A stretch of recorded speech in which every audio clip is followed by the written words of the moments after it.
үгүйсдүүдээс бэлтгэл явуулдаг ээлжид нэвтрүүлэг эхлэх гэж байна тийм.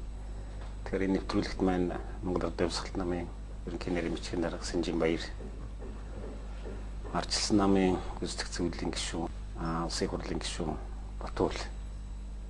За би өөрөө Монголын социал-демократ намын дарга Баатар ингээд бид гуравтай энэ нэвтрүүлэгт оролцож байна. Тэгэхээр нэвтрүүлгийн маань зорилго бол нийгэм улс төрийн үйл явдалд анализ хийх. Одоо янз бүрийн өнцгөөс янз бүрийн намууд нөгөө нийгэм улс төрийн байдлыг юу гэж үзэж байгаа юм. Юу хийж болмоор байна, юуг засч болмоор байна гэх мэтлэн харилцан мэтгэлцэх гэдэг юм уу тийм ээ. Харилцан чөлөөтэй ярилцах, саналаа солилцох. За энэ нэргээд цаашд одоо намууд төлөвшөх, ер нь улс төрийн цаашдын үйл явцад тус нэмэр болох үүднээс одоо ийм нэвтрүүлгийг санаачилж явуулж байгаа. Тэгээ цаашд бол 7 хоног болгон одоо явж явах юм. Өнөөдөр энэ студид цуглаад ярьж байгаагийн хувьд бол нэг хэд хэдэн зүйл дээр нэгдсэн ойлголттой баймаар байна л да. Өнөөдөр энд одоо студид хэлэгдэх үг бол Монгол Ардын Хувьсгалт намын ерөнхий нарийн бичгийн дарга ярьж байна гэх ингээд баймааргүй байна. Бид бол 3 өөр нам төлөөлж байгаа намын удирдлагт байгаа ийм улсууд. Энд бид нар хоорондоо харьцагтаа ч гэсэн энэ төр цолгон шин хэрэглээд тэр дарга энэ дарга гэдэг ингээд байлгүйгээр 90 оноос хойш бие мэдэх нэг үе тэнгийн улсууд шиг өнөөдрийн Монгол маань улс төр тал дээр ер нь ямар байгаа бол гэдэг дээр л өөрийнхөө бодлыг хэлнэ гэж бодож байгаа. Тэгж бодлыг хэлэхэд бас хэцүү юм. Ягаад гэвэл улс төр ямар байна вэ гэдгийг хэлхийн тулд улс төрөөс гадна байх нь хамгийн их зөв байршил, байр суурь гэж би хөвдөө боддог л доо. Сэдв гэж ярих юм бол маш их байна тийм ээ. Өнөөдөр төрийн байдал ямар хөө байд. Энэ бол бидний санаа зовоож асуулах гарцаахгүй юм тийм. Нэг засгийн газар огцорчлоо, дахиад засгийн газар байгуулагдлаа. Дахиад нөгөө засгийн газрыг чинь болохгүй нэг л оролдоол. Огцор гэж чагсаал цуглаан болов. Гэх мэтлэнгээр төр бол их сул дорой байгаа нь бол бидний талхан тутамд мэдрэгдээд байдаг. Гэтэл нэгэнт бид нар ном байгуулаад намаар дамжуулж төр засгийн эрхийг авах гэсэн орлогод хийж дараа нь төрөөр дамжуулж төрийг бэхжүүлэх төрийн удирдлагад гарах гэх мэтлэнгийн тийм юмнууд бол бидэнд байж идэг. Тэгэхээр энэ санаа зовж байгаа асуудал гарцаагүй юм л да. Тэгэхээр энэ тухай сэдвээр сайхан чөлөөтэй ярилцаж болдго юм уу гэсэн орлогод байна. Тэгэхээр төр барьж байгаа хоёр гол нам маань одоо ямар хөө байдалтай байна гэдэг бол бидний санааг их зовоож байдаг асуудал. Тэгэхээр ардчилсан нам хямралтай байгалах юм бол төр хямраад идэг. Ардчилсан намын дотоодын зөрчил бүлэг хоорондын зөрчлөөс болоод төрийн үйл ажиллагаа гацдаг ч юм уу яадаг ч юм. Энэ бол ярих ёстой сэдв юм биз дээ тийм ээ. Яагаад болохгүй байгаа юм болохгүй. Тэгэхээр төрөний нэвтрүүлгээр энэ тухай голчлон ярьсан шүү дээ. Тэгээд сэдв бол юм нээлттэй. Нэг ийм яригддаг да. Одоо Монголын улс төрд бол романтикууд үе дуусаж прагматикууд үе эхэлсэн гэж. Энэ ч одоо бидний нэг 96 онд Цэцэл Баявсал засгийн эрх бариад тэрнээс хойш нэг бүжгэн жиглэх үед л ийм яриаг тодтуулдаг байсан л да. Баяраас гсэн. Романтик үе дууссан. Тэгээд тэгээ нэр ингээд сүлд нэгээд хараад бодоод байхад бол энэ үйл явдлыг бүгдийг ингээд харцахад бол яа харахгүй тэр романтикуудын гэж хэлжсэн үе дуусаж прагматикуудын гэж би одоо прагматикууд гэдгийг илүү их тийм юу гэмт одоо эерэг биш утгаар нэрэд байгаа шүү. Тэдний үе хэлжээ гэсэн юм үг яриа одоо нэлээд ортооч байсан бол өгсөн бодол их автаад байх болсон. Одоо ч бол нөгөө Баабрын хэлтгэр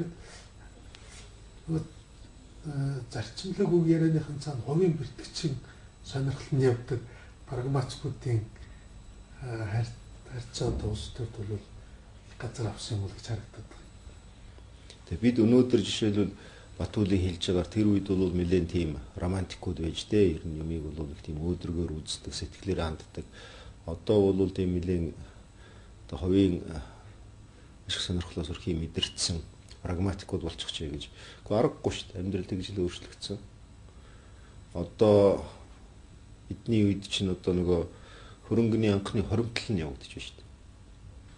Би бол улс төрийн намуудын үүрэгрэл ерөөсө тодорч эхлэжгүй байх гэж бодож байгаа. Намууд төлөвшөөгүй байх гэдээ ярьдаг. Гэхдээ яаж төлөвшөх юм? Яаж төлөвшөх юм? Төлөвшөх хугацаа өнгөрсөнгүй шүү дээ. Тэр одоо хөрөнгөний анхны хоримтлал нөшөө хийгдэж гүйцээгүй байна. Ховчлогдож болох бүх объектууд ховчлогдаагүй байна.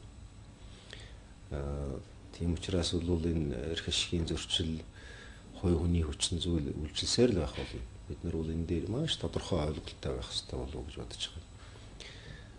Тэгээд шилжилтийн үед байхад намуудаас төлөвшил нэх гэдэг бол бас одоо хаашаа чимдээ. Одоо бэлгийн боожилт нь гүйцээгүй залуугаас тийм ээ. Тэр ар гэрийнх нь төлөө хариуцлага хүлээхийг шаардахтай л ижил шүү дээ. Тэрүүднээс аваад үзэх юм бол бид балчир хүүхдүүд байгаа. Арчилсан одоо энэ шинжил энэ дагуу хийсэн энэ нийгэмдээ эдийн засгаа ерөнхийдөө одоо урсах ёстой тэр голдрлоор нь урсгаж зах зээлийн гэдэг юм нь өөр одоо хиймэл, таримл биш. Дотроос нь төрөмөл тийм шин чанартай болтор бол бид байтугай бидний хүүхдүүд ч бас нэлээд бэрхшээлийг туулах байлгүй. Тийм учраас яг одоо байгаа 15 16 жил өнгөрцсөн энэ үеэс хитрхи ихийг бас шаардаж болохгүй байх гэж бодож байгаа. Юмыг одоо нэг талаас нь ярьж болохгүй ч гэсэн өмнөд хэлэхэд бол өнөөдөр манай нийгэмд бол хувь хүмүүсийн амьдрал бол ядуу улсууд наадах чинь яг ярих сэдв. Тий, ядуу улс бий. Жишээлбэл та өнөөдөр одоо улсын хурлын чуулган дээрээс явж байна шүү дээ. Засгийн газар мэдээлэл хийж байгаа юм. Одоо Монгол улс одоо энэ сонгож авсан шинэ замаараа хөгжөөд 15 6 жил болж байна. Засгийн газраас тавигдж байгаа зорилтууд тийм ээ альж засгийн газар байсан тавигдах ёстой зорилтууд дотор ийм дурддаж байгаа байхгүй юу? Хүнийг цэвэр усаар хангачих юмсан. Сумын төвийг цахилгаанаар хангачих юмсан. Гэхдээ энэ чинь юу вэ? Бид нар чинь 21 дугаар зуунд амьдарч байна шүү дээ. Монгол улс 21 дугаар зуунд амьдарч байна. Гэтэл одоо тавигдж байгаа зайлшгүй шийдэх ёстой асуудалд наад захын хүний хэрэгцээг хангах тухай асуудлыг ярьсан хэвээр л байж байна. Чи уух усаар нь хангаж бололцоо одоо ултар бүрэлдээгүй л байна шүү дээ. Харанхуй байгаа сумын төвүүд маш их байна шүү дээ. Энэ хүмүүс талбай дээр жагсаад байгаа нь бол нэг талаасаа бол бас улс төрийн сонирхол юм тийм байна гэдгийг үүсгэхдээ их ерөнхийдөө ядуу байна шүү дээ. Тэгэхээр бид нар одоо ямар дүгнэлт хийх ёстой вэ гэхээр ер нь бидний явуулаад байгаа улс төрд байгаа бидний явуулаад байгаа бодлого чинь энэ нийгмийг хөгжихэд ер нь тус болж байгаа мó садаа болж байгаа мó 80-аад оны сүүлээр Батүл бит хоёр одоо бас л олондоо уулзаж нийгмийнхаа талаар залуу хүмүүсийн хувьд санаа бодлоо солилцдог байсан. Тэр үед бол би Батмунхтаргыг их шүмжилдэг байсан. Батүлээ хараач одоо энэ зөвлөлт холбоот улсад Горбачов гэж хүн ямар гоё юм хийж байна. Эдийн засгийн реформ л гин. Аж ахуйн тооцоон шилжин л гин. Ил тод байдлыг зарлж ил байна. Хуучин одоо түүхийн харт толгонуудыг бүгдийг одоо гэрэлгээгээд цохиулж байна. Одоо манайд одоо хараач тийм байхгүй. Түүнээс хойш 20 жил өнгөрсөн байна. Одоо бол би өөрөө өөрчлөгдөж гэж. Тэр үед бол харин Батмунхгой зүв байсан болов гэсэн ийм бодол миний толгойд байнга орж ирдэг. Бид бол ерөөсөө зөв Европын маягаар л яваад өгсөн шүү дээ. Улс төрийн шинжилгээг эдийн засгийн шинжилгээтэй хамт хийнэ гэл. Ингээд хоёр том ажлыг нэгэн зэрэг хийхээр л ингээд энэ аянд гарсан.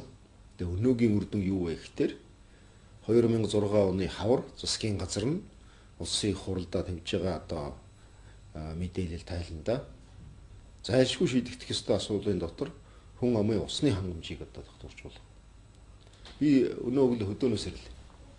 Хөдөөнөөс ирэхэд замд бол яг зах зээлийн дагуу бий болсон гуанзнууд байна л да. Ямар ус уугаад байгаа нь тодорхойгүй. Ус хаанаас авч вэ? Ус байхгүй. Чи юу 21 дугаар зуунд орчихоо тэгээд эн чинь устай болохыг бол одоо бас нэг шийдэж болно доо.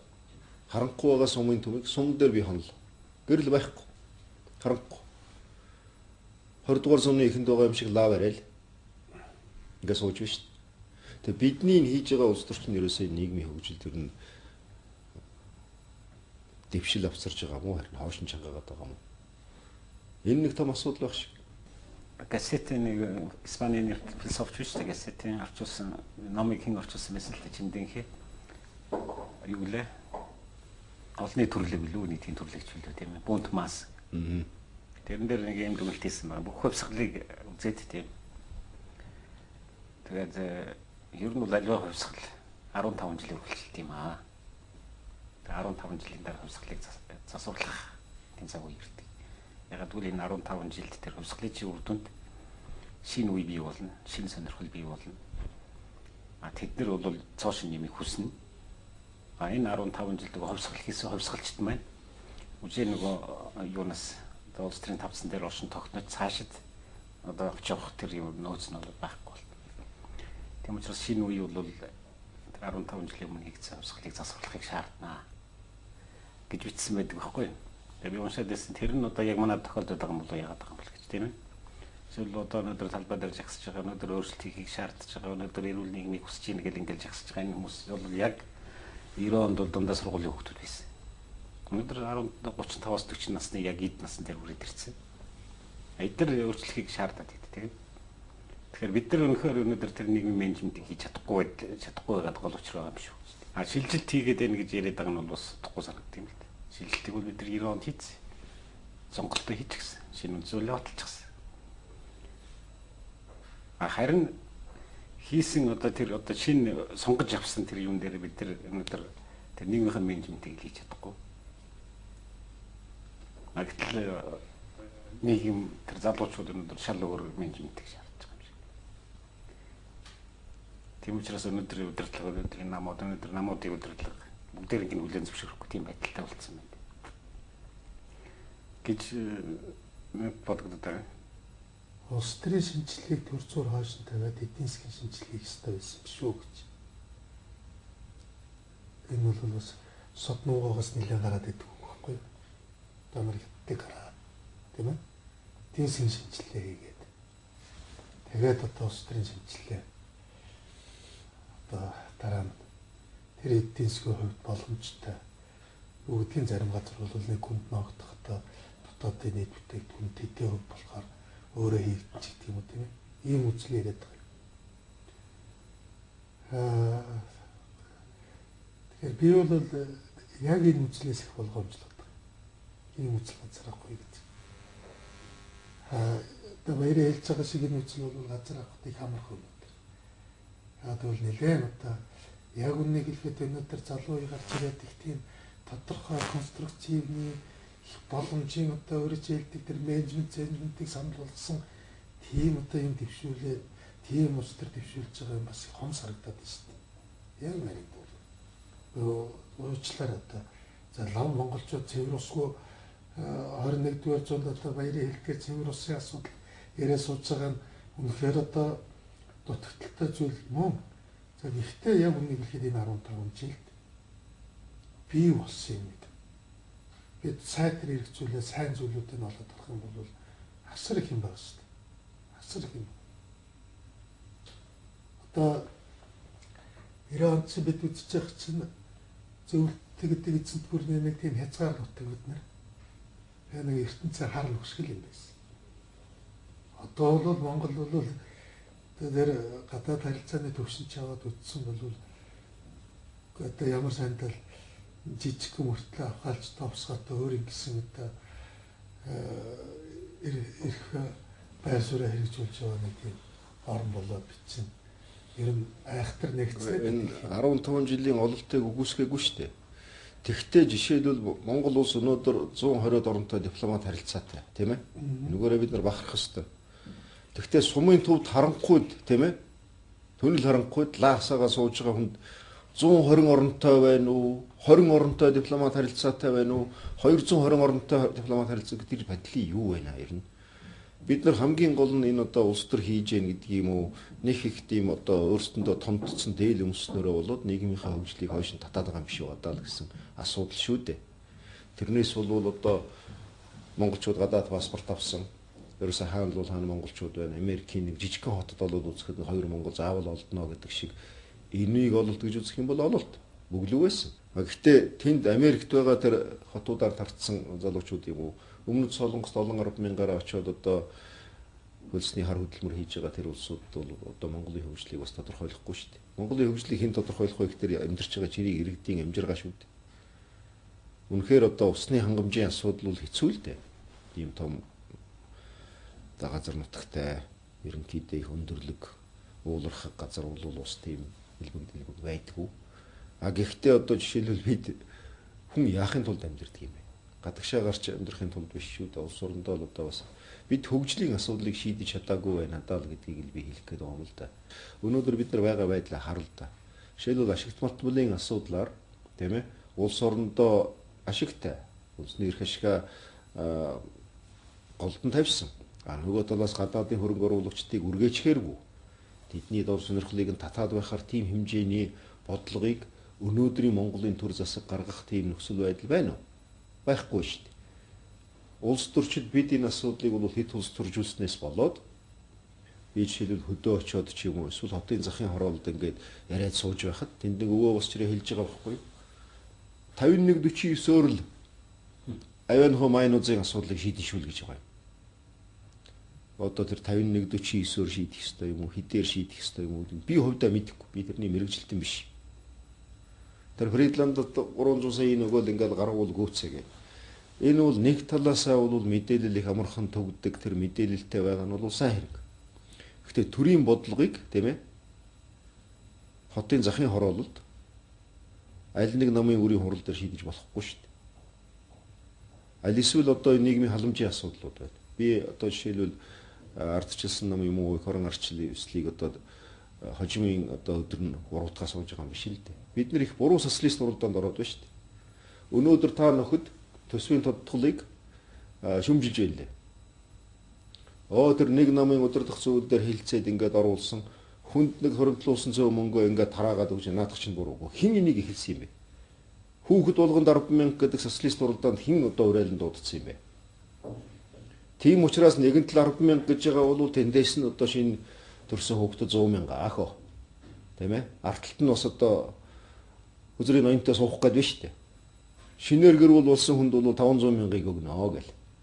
Энэ бол том утгаараа буруу биш юм л да. Монголын өрс улам болох болтугай.